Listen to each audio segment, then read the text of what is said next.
नमस्कार सखीनो, welcome back.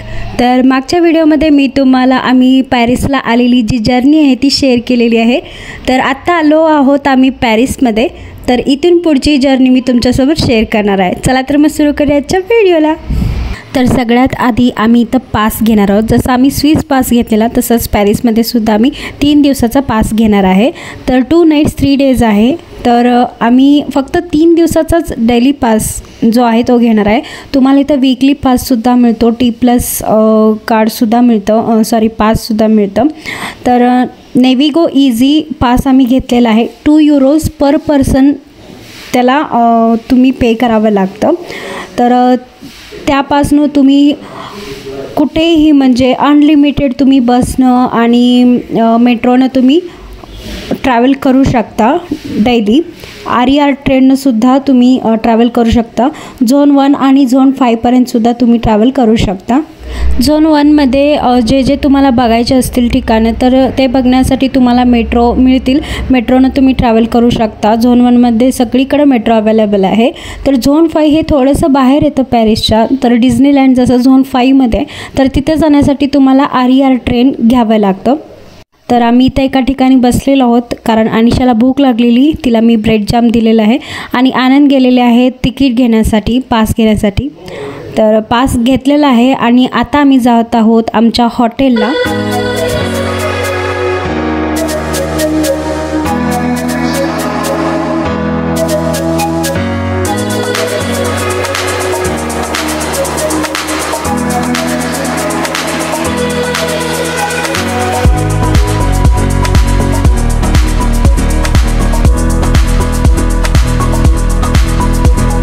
तर आमची मेट्रो प्लॅटफॉर्म नंबर 4ला होती आणि आम्हाला रासपेलला उतरायचं आहे।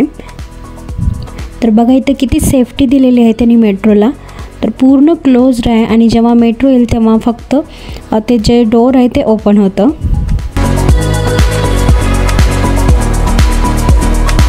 तर आम्ही रासपेलला उतरलेलो आहे आणि आता आम्हाला ला मोठे ग्रेनेलेला जायचं आहे।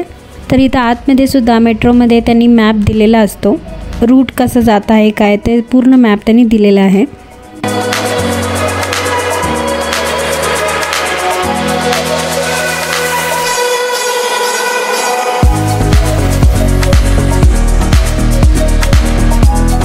तर फायनली आम्ही पोहोचलेलो आहोत आमच्या हॉटेलच्या ॲड्रेसवरती। तर चला पटकन जाऊया, खूप म्हणजे खूप भूक लागलेली आहे। जस्ट आम्ही एंट्री केलेली आहे आमच्या हॉटेलमध्ये।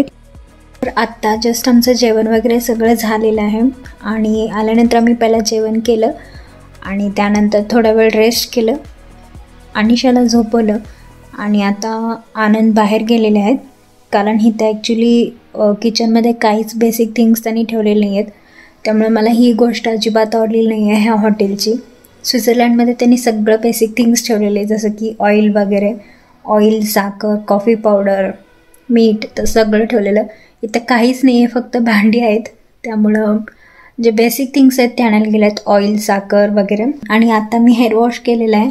थोड्या वेळ ना अजून 1 तासाभर आता मी आयफेल टॉवरसाठी जाणार आहोत कारण आज न्यू इयर असल्यामुळं तिथं फायरवर्क आहे आणि खूप खूप खूप म्हणजे खूप छान असतं। मला तर फक्त इमॅजिन करूनच कधी एकदा जाईन आणि कधी एकदा बघेन झालं आहे। थोड्या वेळानं मी जाणार आहे आणि मी तुमच्यासोबत शेअर करेन की न्यू इयर इथं कसं सेलिब्रेट करतात आणि आजचा आयफेल टॉवरचा लुक मला कधी एकदा बघेन झाला आहे। तर चला आता रेडी होऊया आणि मी भेटते तुम्हाला रेडी झाल्यावर। Bye bye. तर तिथं जाण्यासाठी मी थोडंसं स्नॅक्स घेतलेलं आहे। तिथंसुद्धा तुम्हाला स्नॅक्स मिळतं पण इमर्जन्सी असावं त्यामुळे मी घेतलेलं आहे, एक ॲपल घेतलेलं आहे आणि डेझर्ट आहे आणि ह्यामध्ये चेरी आहे आणि थोडासा भात आहे। तर तिथं गेलं जर भूक लागली तर खाता येईल। तसंच थोडंसं मी कॉफी करून घेत आहे कारण बाहेर खूप थंडी आहे। आम्ही आता पूर्णपणे रेडी झालेलो आहोत, फक्त आता कॉफी बनवून घेणार आहे आणि निघणार आहे।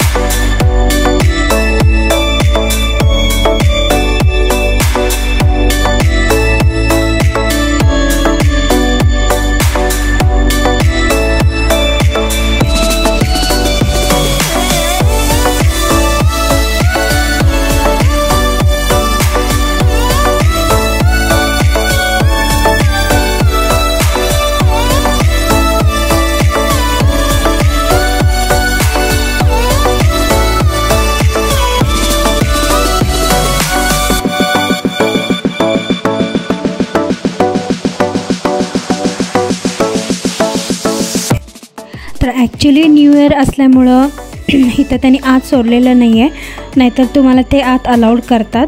कारण न्यू इयर असल्यामुळं दंगा होण्याची शक्यता असते, त्यामुळे त्यांनी पूर्णपणे ऑलिम्पिकसुद्धा आहे त्यामुळे त्यांनी आत अलाउड केलेलं नाही आहे. पण नेक्स्ट डे तुम्ही जाऊ शकता. तर इथं बघा 9:15 वाजलेले आहेत, 20:42 9:15 वाजलेले आहेत आणि तरीसुद्धा किती ऊन आहे, किती अजून उजेड आहे तर तुम्ही बघू शकता. तर आता हळूहळू लोकांची गर्दी जमत आहे आणि नाईट 12 o'clockला फायरवर्क सुरू करणार आहेत. 11 to 12 असं फायरवर्क सुरू होणार आहे, कारण 1 तासाचं असणार आहे. तर सगळ्यांची खूप एक्साइटमेंट आहे, सगळ्या लोकांची फायरवर्क बघण्यासाठी.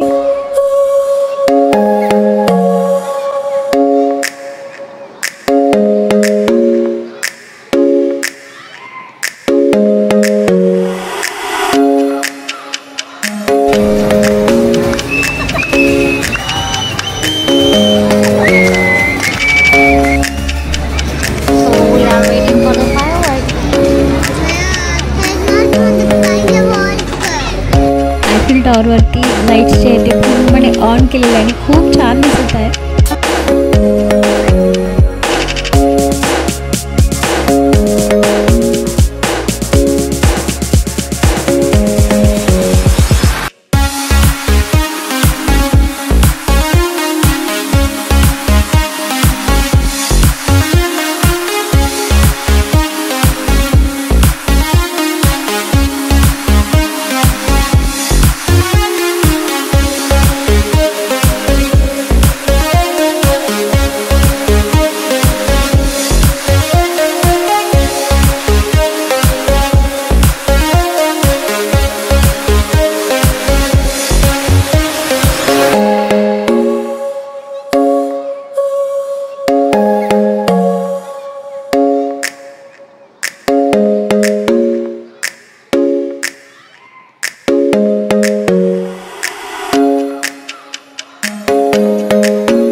आता 5 मिनिटामध्ये आणि सर्वजण उभारलेले आहेत आणि सर्वांच्या हातामध्ये मोबाईल आहे, सर्वजण व्हिडिओ काढत आहेत. आणि अनिशा किती एक्सायटेड आहे तुम्ही बघितलाच आहे.